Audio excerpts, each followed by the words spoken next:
Welcome to The Detail. I'm your host, Kathy Antunes, and you are listening to The Detail on WSLR 96.5 LPFM in Sarasota, Florida. And I say that out of habit because actually we are recording this for Zoom. So this is a show that aired last week, the third week of June. My guest was Ron Shapiro, and we're going to talk about the proposed building Obsidian in the city of Sarasota.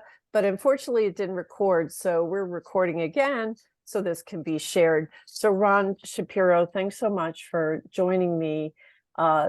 Just give me a little bit of background on your time in Sarasota, your professional background, because you certainly are familiar with business and economics, the logistics of this project. You have some basis for appreciating it, but also, what's your experience in Sarasota and how long have you lived here? Okay, well, sure, Kathy. Thanks for having me. Absolutely. I'm originally from New Jersey. I married my high school sweetheart, and I have a master's degree in chemical engineering. And after school, I had a career with Procter and Gamble and worked 33 years in research and development.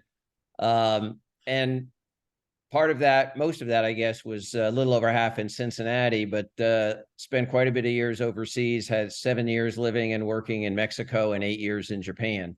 And then we've been now in Sarasota for 12 years, full time. The first 9 years, we had a single family home on Lido.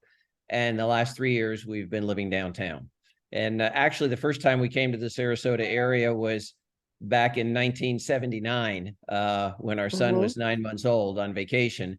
And we came back periodically over the years. And not that we always said we'd retire here, but when it was time to retire, decided we didn't want to deal with winters. And that's how we wound up where we are here. That's so funny because the first time I came here it was actually Anna Maria Island, but this area, and my oldest son was about 18 months old, and so that was my first introduction, and I still love the photos of him walking on the beach. And so you fell in love with this area like many people do, and you have pretty broad experience living in many places. Let's talk about, well, you live in Bay Plaza, and Right. So for people we've got to draw a picture for everyone. Bay Plaza is there's a Gulfstream Avenue, which is parallel to 41, US 41. And then there's the Sarasota Marina where Marina Jack is. So you're in one of the long line of condos that face the bayfront. You have a bayfront view. Right. And there's a long line of condominiums that have been developed over the years. And of course, Sarasota is experiencing a building boom right now, like a lot of the country. But it's a beautiful marina. It's been recognized as one of the best in the country. Marina Jack has won awards. They're posted up there by their sign. So it's a great view. It's a really desirable view. And what is being proposed to be built on Palm Avenue, which is the street right behind you? Your entrance is actually, you can enter from Palm, right, in your building, but your big views and your real frontage is Gulfstream in the bay. Right. So. Yeah, the Palm Avenue is where our driveway enters and exits. And most of the time when we're exiting the building, we're heading out towards Palm, towards some of the shops or restaurants right there. I mean, we're right across the street from Kojo and the Palm Avenue, North Palm parking garage and Art Ovation, just to orient people even a little bit more. And, there is a small strip of retail shops, 7 spaces on Palm Avenue that's right, between our building and North Palm. And that space is it's 0.28 acres. It's a little over a quarter acre. And that's the current proposal for this skyscraper named the Obsidian that is being proposed to be built on that space. Yeah. And, I can talk just a little bit about it. I mean, it's going to be by far the tallest building in Sarasota. It would be 340. Yeah, Okay, that's the thing. Let's just stop there. Because why should anybody care about this, right? Why Yeah, should anybody care? What is the deal with this? And this is proposed to be nearly 100 feet taller than anything else that's been built.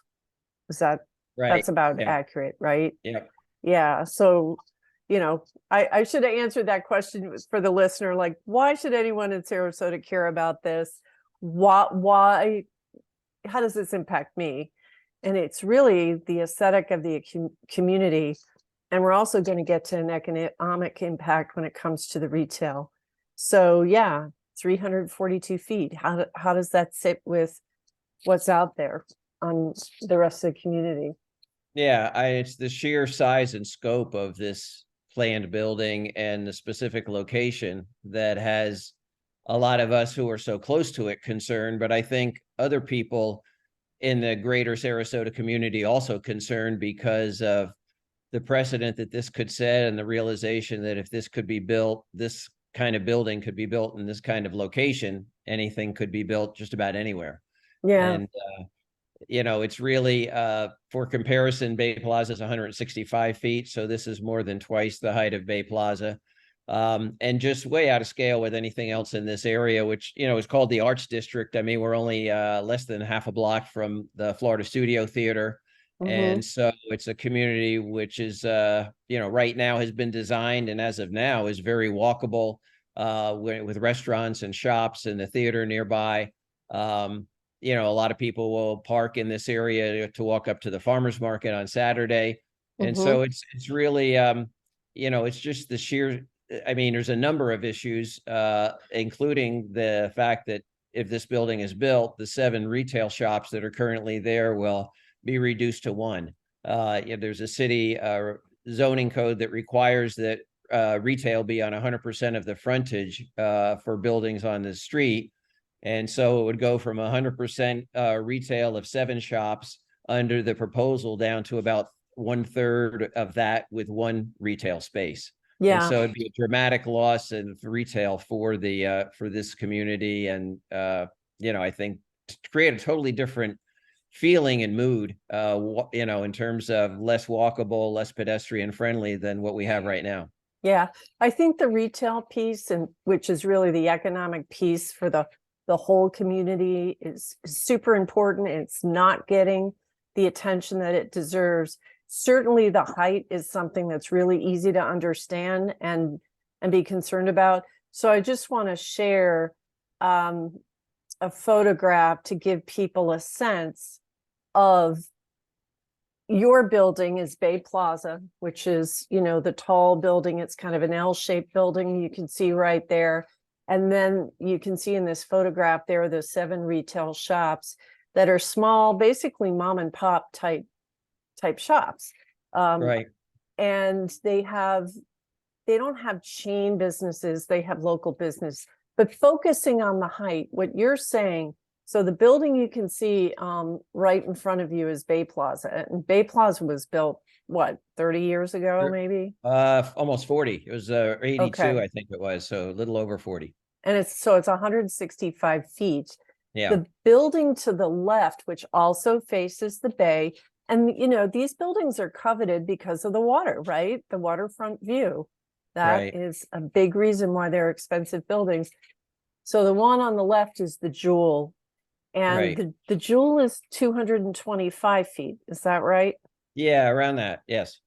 Okay. And so we're talking about the proposed building being more than 100 feet than the Jewel, as shown Yeah, here. more than 100 feet. So, I'm from New York, and I've traveled to San Francisco. But like a true New Yorker, I really hadn't been to the Empire State until actually recently, when my husband, who was born in Brazil, we went to New York. I'm like, yeah, we should do this. Let's go to the top of the Empire State. And one of the things that's happening in New York are what's called pencil towers. And these are super skinny, super tall, because they're built on very little lots, and they're really tall. And they're frankly kind of ugly. I mean, they don't look that great in the landscape, in the skyline. This to me is a version of the New York pencil tower, obviously not as tall as them, But in terms of the scale, something super tall on a little lot that's out of proportion with everything else, I mean, it's pretty much the exact same thing. You think that's fair? Yeah, I think that's a good analogy to use. It's all all of this is kind of relative to your surroundings, and is it really compatible with what is currently existing? Yeah. So it's a 1/4 acre lot, just a little more. In New York, one of the reasons these towers have sprung up all over the place is for whatever reason. I'm not going to get into their process, but they didn't have to go through public hearings in order to build these. There were loopholes in the process that the neighbors had absolutely no say. There was no community input. And I guess they were just able to get permitted. I'm not even clear if the city could intervene appropriately. We've got something similar here because this is downtown core in Sarasota. And what's called administrative approval is basically, typically with a project like this, in the rest of the city or in the county, you'd have to go through a neighborhood workshop. The planning board would have to approve it, and there'd be a public hearing at the planning board. And then the city commission would have a public hearing, and they would have to approve it. And all of those junctures allow for substantial public input: the neighborhood workshop, the planning board meeting, and the city commission meeting. Because it's downtown core, because it's a new policy that just the city staff can do this, administrative approval is the process. You don't have these public hearings. What has that been like for you and your neighbors? Were you surprised by that? And what's the reaction been? Yeah, I would say we've been surprised and, incredibly frustrated by it. Most of us, including myself, really haven't been involved in fully understanding the political processes or processes for construction in Sarasota because we didn't have a reason to be. And then, became aware about this proposal, through kind of an innocuous letter that showed up about, this building's being planned and it's within 500 feet of where you live, but very little So detail. you're an affected person. That's Right. when Yeah, you for get those sure. letters, they Right. send them out if you're within 500 feet of the project. We've gotten some for like there's one going up across the street. You're an affected person. And when you get a letter like that, they by law have to tell you. So Right. yeah, so that was really your only notice, huh? And the letter, I'm not an architect. I'm only a chemical engineer. So I have a little bit of a technical background, but this letter doesn't really tell you a whole lot about what's planned. I mean, it wasn't until a bit later, as people started to dig into what was available in the public file with the city, to look at what the initial proposal was going to be in terms of the sheer size and scope. But, none of that really gets shared in this kind of innocuous letter that you get, that shows up from the city telling you that you're, quote, an affected person because it's going to be within 500 feet of your residence. Yeah. So I want to So go back to this photograph because, Ron, can you explain 342 feet? There is a rule in Sarasota, in the city of Sarasota, that a building can't be more than 18 stories high. And so Right. we've had buildings that have been recently built, like the View, which is a new building at a roundabout, Gulfstream and 41. That one is 250 feet, give or take a few feet.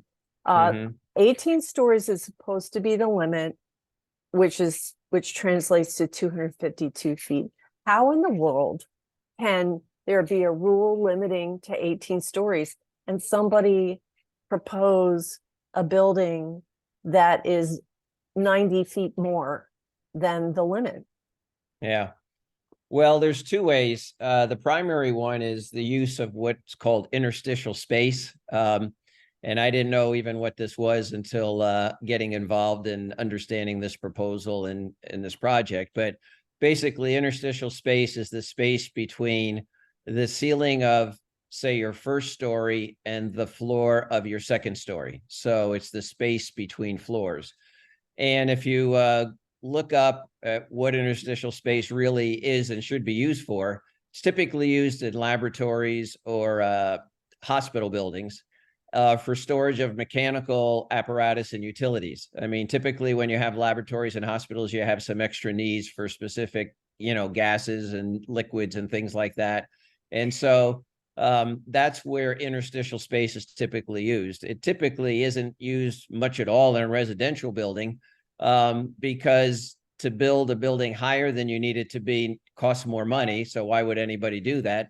And secondly, you can accomplish most of what you need in the interstitial space by having a drop ceiling. I mean, each of the floors of this building is designed to be stories with a residential space of 14 feet.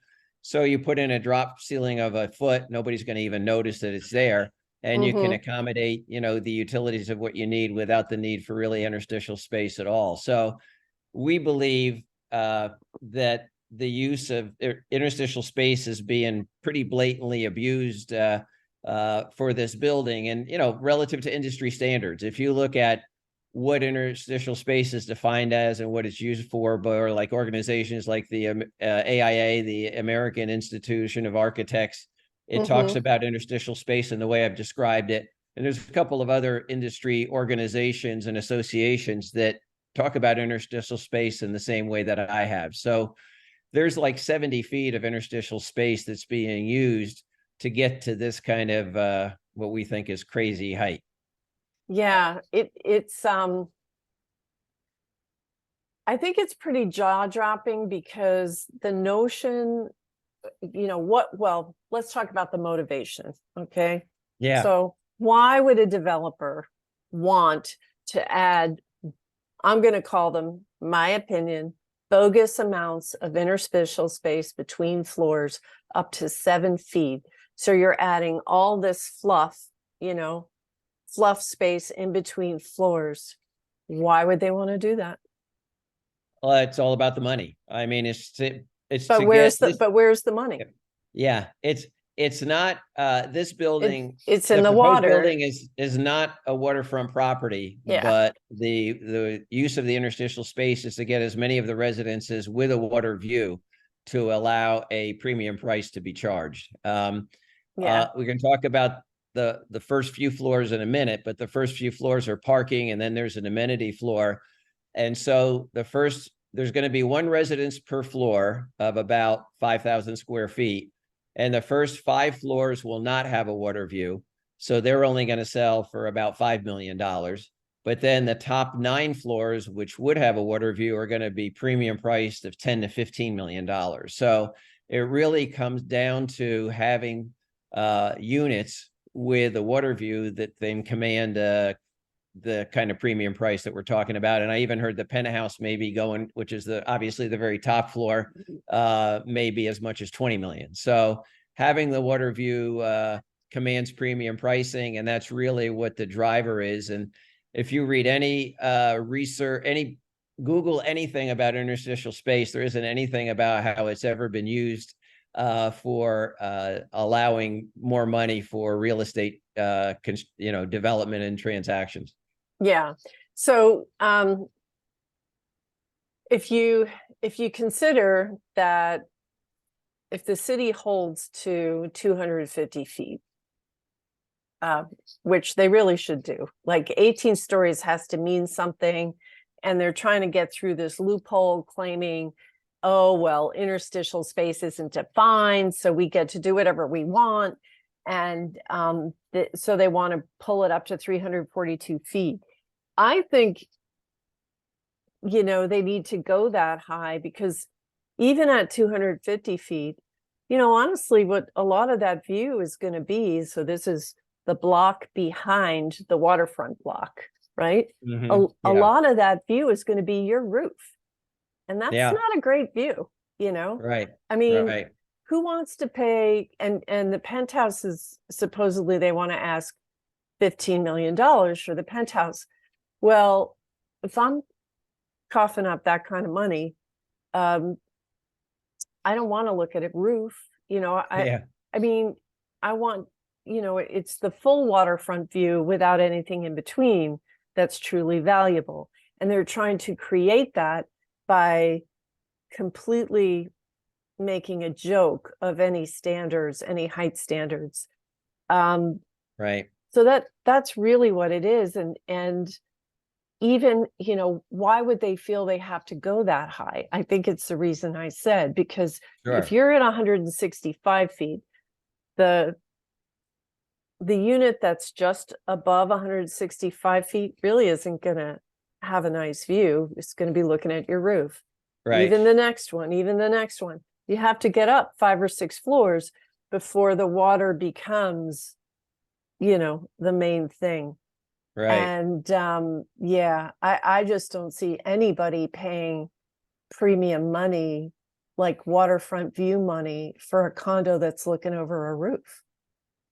Yeah, I agree.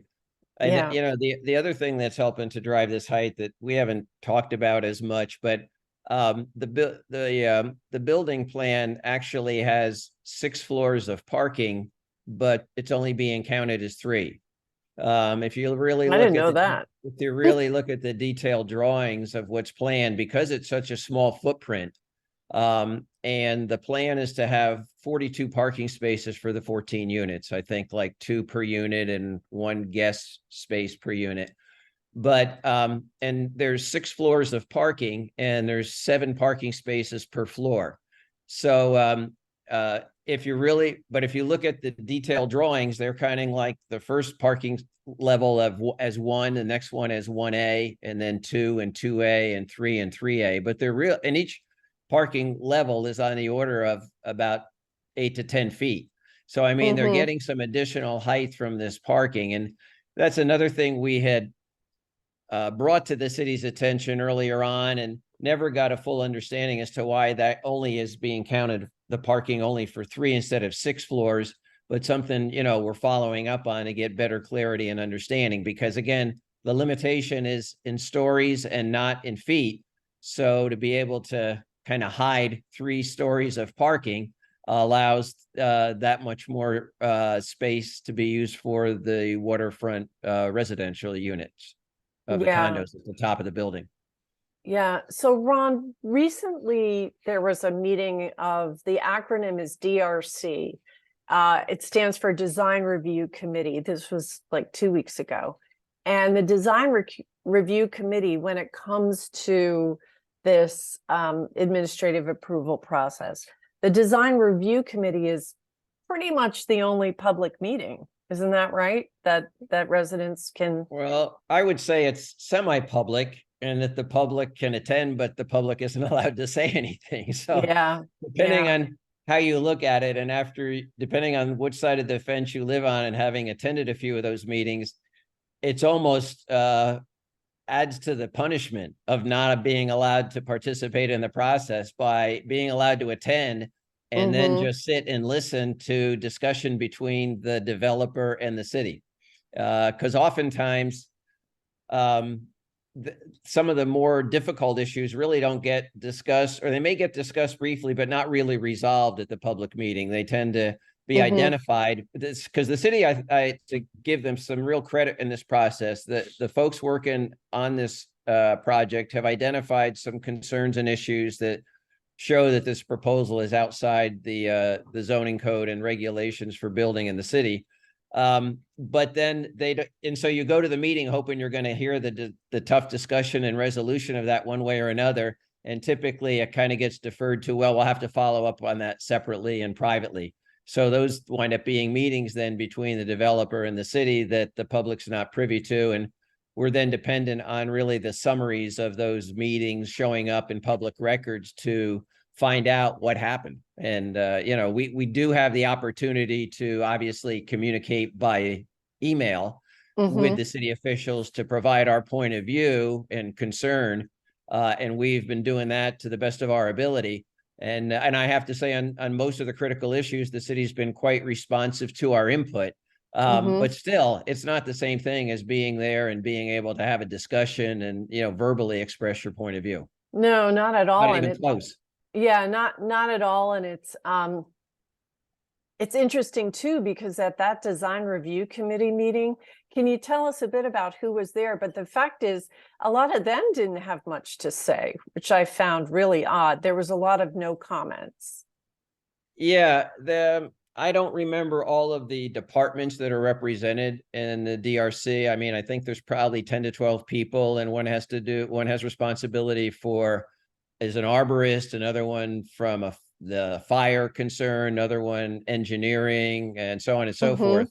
And Utilities, yeah, traffic, right, like right. everyone who has some piece of the pie when it comes to making sure a project that goes up conforms with city standards and codes. They're all sitting at the table.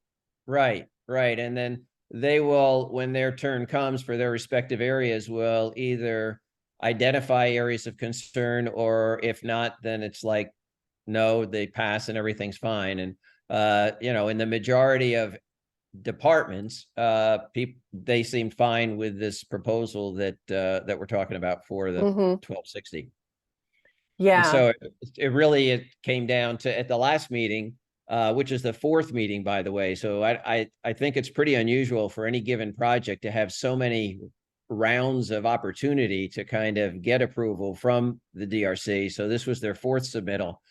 Again, the majority. Submittal, and my understanding is they're told to change things. The developer and the architect, they're told to change things. They come back and these like height and it's not changed. It's Yeah, I would say that, the fundamental concerns that we've had with the building from the get-go have really, they've been tweaked, but nothing significant's been changed in terms of the concerns we have about this size and scope of building on such a small property, so close to other buildings in the area, and, out of not being compatible with the rest of the community, that the large majority, that's still the same.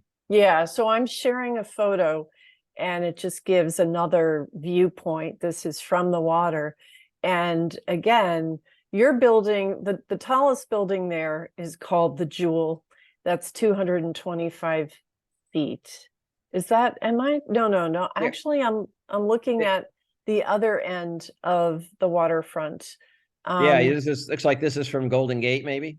Yeah, well, this is looking at the row of condos. The idea here is these are the condos that face the water. And so this is from a number of years ago, but the height's like 200 feet. The tallest building is probably 225 feet. So again, it just gives you an idea of how much more they're asking for and how skinny, right? Because it's just on this quarter-acre lot. Right. Yeah, exactly. Yeah. So when it comes to the DRC, and I did attend that meeting, there was a lot of no comment. The paperwork associated with the DRC for that meeting did acknowledge did make comment about interstitial space and how that is an issue, they're asking for too much interstitial space.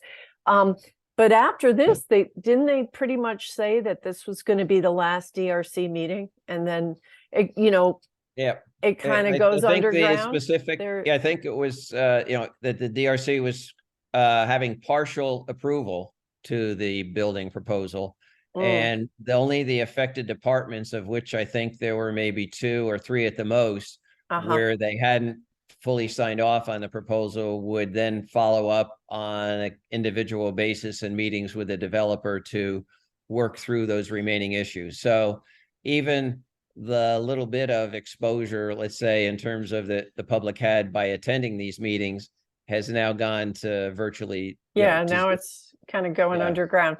So there was some discussion, and it got a big laugh from the audience, that the driveway area is going to count toward retail space.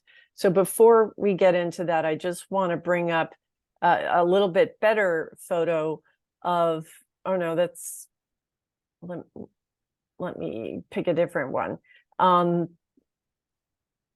of the shops and the walkability factor that is, in question here. Can you speak to me while I'm getting this photo up for the audience to take a look at? Can you Uh-huh. speak to me about this the justification for a driveway being retail space? Well, I think that was what the developer has been hoping for and is maybe still hoping for, and the city's really pushed back on that, I think, pretty hard. That they need to have a driveway to enter and exit the building, because there isn't one there now, and so that they're arguing that since they need that driveway for the building to have cars get in and out of, that Mm-hmm. size of the driveway shouldn't count as where they should be expected to have retail frontage. And the city has said, no, that's all part of the property line and the measurements that have to be made to require the 100% retail space. Mm-hmm. And it's what leads to this number of going from the current 100% of retail frontage to about, it's less than a third. I think it's 31%. Yeah. And so that's So been a major point of yeah. contention, and obviously one area where so the developer seems to be acknowledging that he can't meet the requirement for the retail space on and the ground floor, and he's asked for Well, he can uh hang yeah, on. He yeah. can't meet it and do what he wants to do. Okay. Oh, That's the exactly. difference. Yeah, I mean, and yeah, we need right, to make sure. this really clear. And I have to say, as somebody who's watched this over the years, when you buy a piece of property, there's a whole set of rules about what you can do and what you can't do. And just because your maximum height can be 18 stories, there are parking requirements, there are retail requirements, there are all these other things can actually make it so that, yeah, you're entitled to 18 stories, but you have to do these other things. So guess what? Your 18 stories isn't going to happen. It's just not going to work. I mean, parking is often a limiting factor. I live in a building where we could theoretically have, I think it could be double. We have 25 units an acre. We could have 25 units where I live. We have 6. Why do we have 6? Because we have to provide parking for the residents. So, maybe a developer at that time could have said, yeah, I want to do 25 floors, and then I want to have four floors of parking. So that way I want, 29 floors. And the answer would be no, right? Mm-hmm. Because the parking is a limiting factor. And, Yeah. but this was 30 years ago when my building was built, and there wasn't, as the level of audacity wasn't there. I'm sure they were still asking for things. But my point is, there's often a bias, even in the way, you were just sharing without realizing that this, and particularly when I see the city talking like they have to find a way to make this work. Well, sometimes the answer has to be no. Sometimes the answer is, yeah, you don't have, you're right. You don't have the space to put in a driveway to accommodate all the parking you want. So guess what? You've got to stick with 100% retail. That's the standard. You're not going to get to put in a building the way you want. These properties were amassed over the years by their former owner, who's a well-known developer, Dr. Mark Kaufman, and he had approached Bay Plaza about a 4-story building, which really would be far more compatible with the neighborhood. But he needed some help with regard to parking and all. Can you speak to that and what Yeah, happened there? I can only speak to it kind of secondhand. I mean, Okay. that we've lived in Bay Plaza. It'll be 3 years this August. So And this was so before you this was guys. before we Yeah. moved in, and Mm-hmm. I've heard things, secondhand from people that had some discussions with Dr. Kaufman, and their explanation to me was that he did approach them with a proposal along the lines of what you're talking, Kathy. And Mm-hmm. there were some concerns on the part of Bay Plaza because of use of the Bay Plaza driveway and potential issues around parking and maybe one or two other things that Bay Plaza said, we really can't accept this as is. And the expectation was that maybe there'd be a revision in that plan that would kind of address the Bay Plaza issues to come back and discuss at a subsequent date. Mm-hmm. But that never happened. And then, Okay. pretty shortly thereafter is when Dr. Kaufman decided to sell the property. So Mm-hmm. there wasn't, it's from my understanding, again, I wasn't there, but I've heard this, from a few people who were there representing Bay Plaza, that there were discussions, but not any kind of extended negotiations to try to resolve, the Yeah. issues that original proposal had.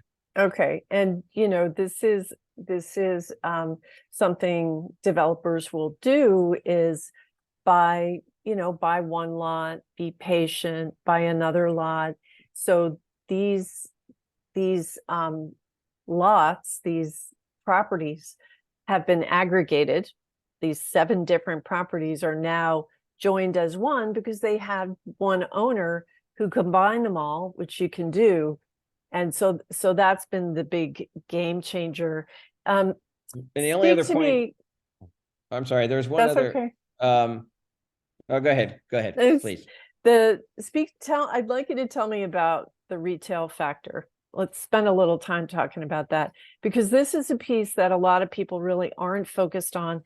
These are 7 shops that are actually mom and pop shops, and they are providing a living for families, for small entrepreneurs, which we always say, we like to say in the United States, these are the backbone. It's the backbone of our country. The built environment has a big impact on what small entrepreneurs can do. So Right. losing retail space that can be a good fit for a small business, it has a big impact on a community, and it also has a big impact on walkability in any city. It's the unique mom and pop shops that give you a sense of place. It's not a chain store, like the Yeah, Gap. exactly. It's Yeah. not Banana Republic. So tell me about these businesses and how they impact Palm Avenue, and the code, the requirements. Is it a pretty clear requirement, Yeah, the retail requirement? based on my understanding, it is a very clear requirement. And right now there are 7 spaces. There was one business that moved recently because the lease was up, and given the uncertainty of this project, she was concerned about renewing it because she might be forced out, in the not too distant future. So that's understandable. But Yeah. it's a nice little variety of a barber shop, a spa, beauty shop, a little Italian restaurant, an art gallery. So, I mean, there's of antique collections. So, I mean, there's a nice little variety. And, like you said, Kathy, it's not any chain stores. These are all small mom and pop people and, it's something from a personal standpoint. My grandfather came to the country, to the US through New York back at the early part of the 20th century. And he started first as a peddler and then opened up a clothing store and dry goods store on the main street in our hometown. And, that was how he survived and thrived. And, my dad wound up working for my grandfather and taking over the business. So, Yeah. it kind of was part of our growing up to kind of have that. And then, they eventually had to sell out because of the big chains and not being able to compete against, from an economies of scale versus the bigger stores. But that Right. was a big part of, our family's history for sure. And really kind of my life, growing up until high school, Well, and through here's high the school. thing, it is the role of government when it comes to the built environment. And this is why local government is where decisions about the built environment are made. So when you're talking about setting the table for prosperity, how are we going to be a prosperous community where people have the opportunity to earn a living wage, to learn to start a business and be prosperous? We need these places that Sure. aren't prohibitive, that somebody starting out or reinventing themselves can come in and make a go of it. When the city takes their code and throws it out the window because somebody has expectations that they're going to get everything they want the way they want it, no matter what other rules are in place. They're chomping away, they're degrading those opportunities. So, I look at this, they're also degrading walkability, because one of the key factors with walkability in a city is that the walk be interesting. I think there's four major ones: interesting, useful, comfortable, and safe. Safe, So yeah. safe, Right. you're not going to get mugged, right? It's Yeah. the public safety factor. Comfortable, in Florida, that means shade. If you want Yeah. people to be outside walking, you need to have awnings or the shade from trees. But then useful, I can go out and mail a letter. I can go buy a pair of socks. I can get a gallon of milk. I can meet a friend for a cup of coffee. And the last one is interesting: window shopping, meeting people. If you have a bunch of blank space, right? Yeah. Blank space, which the view I thought was a horrible missed opportunity. It was a building that went up. There's no retail on the bottom. You look inside of a gym on one portion, and then the rest is all just like greenery and blank space. You don't get the street life. You don't get the walkability. There's no reason to take that walk when you can, I don't know, go somewhere more interesting. Yeah. This is going to be a loss for Yeah. walkability, won't it? Going to create a totally different feel. And, not just for those of us that live here, but the folks that come in to visit from, the greater area, or even tourists, and like I said, walking to or from dinner or to or from the Florida Studio Theater. I mean, it's really right now a pretty pleasant experience, on our street and in our neighborhood. And, I did want to go back to one other thing that Sure. your last point triggered in my mind, Kathy, is that the developer knew all of these regulations and zoning codes existed when he bought the property. Or should have, Yeah, but he's right? built a couple of other buildings in the city, so he's not Right. new to the city. Mm-hmm. And that's again your point earlier about this being an issue for the type of building he's trying to build. It doesn't mean that others can't be built to comply with this and all Mm-hmm. of the other regulations and zoning codes. But these Mm-hmm. aren't a surprise that kind of were brought up, after he'd already bought the property or applied for the building permit. These were well-known, long-standing zoning codes and building regulations that have existed in Sarasota for quite a while. Yeah. Yeah. Yeah. And, to whatever extent people feel that they can blow past this stuff, we are weaker as a community, right? If people buy and think that, yeah, well, those rules don't apply to me, I'm just gonna find a way to get around them, then we find ourselves, losing when it comes to our economy, losing when it comes to opportunity for people. And those rules and regulations are only good if they're enforced. And right. people follow them. Otherwise, Yeah. they're not really worth the paper they're written on. Yeah. So Ron, tell me, what can people do to support your effort, to let the city know where they stand? What can be done now? What are you asking people to do now? Yeah. Well, we have a petition out there. We've got about 3,500 signatures of people opposing the project. We are encouraging people to email the city officials, the city manager and the city commissioners, and to state their objections to the project, and the reasons why. Monday is the next city commissioners meeting, and going back to the July 3rd. July 3rd. Yeah, it's kind of unfortunate relative to the holiday, but right. Well, the commissioners didn't meet during June, so it's the first meeting since May 15th. And it's one of our few opportunities, because especially now that there's no subsequent DRC meetings, for the public to really express their point of view. Because as people watching this may or may not know, the city of Sarasota, the city commissioners meet every other Monday. And if your subject of interest is not on the agenda, any resident is allowed to come and speak for 3 minutes about that particular subject.